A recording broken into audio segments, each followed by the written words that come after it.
Bad objection number 5. If the universe began to exist, then it must have come from nothing. That is quite plausible, since there are no constraints on nothing. And so nothing can do anything, including producing the universe. This objector seems to be hopelessly confused about the use of the word nothing. When it is rightly said that nothing preceded the universe, one doesn't mean that something preceded it and that was nothing. We mean that it was not preceded by anything.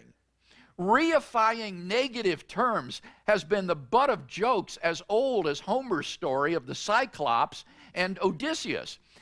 Just imagine, if you will, the following dialogue between two people discussing the Second World War. Nothing stopped the German advance from sweeping across Belgium. Oh, well, that's good. I'm glad it was stopped. But it wasn't stopped.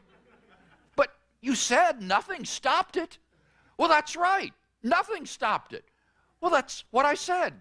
It was stopped, and it was nothing that stopped it. No, I meant that it wasn't stopped by anything. Well, then why didn't you say so in the first place? The objector, in thinking that nothing produced the universe, seems to be guilty of exactly the same sort of mistake.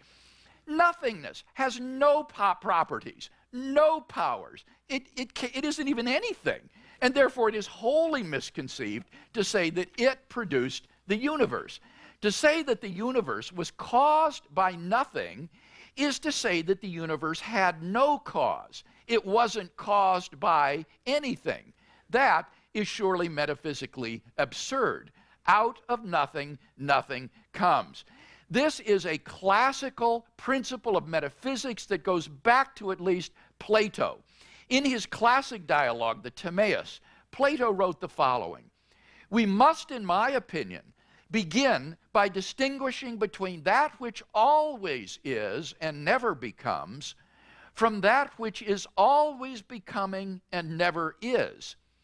Everything that becomes or changes must do so owing to some cause, for nothing can come to be without a cause. As for the world, call it that, or cosmos, or any other name acceptable to it, we must ask about it the question one is bound to ask to begin with about anything, whether it has always existed and had no beginning, or whether it has come into existence and started from some beginning.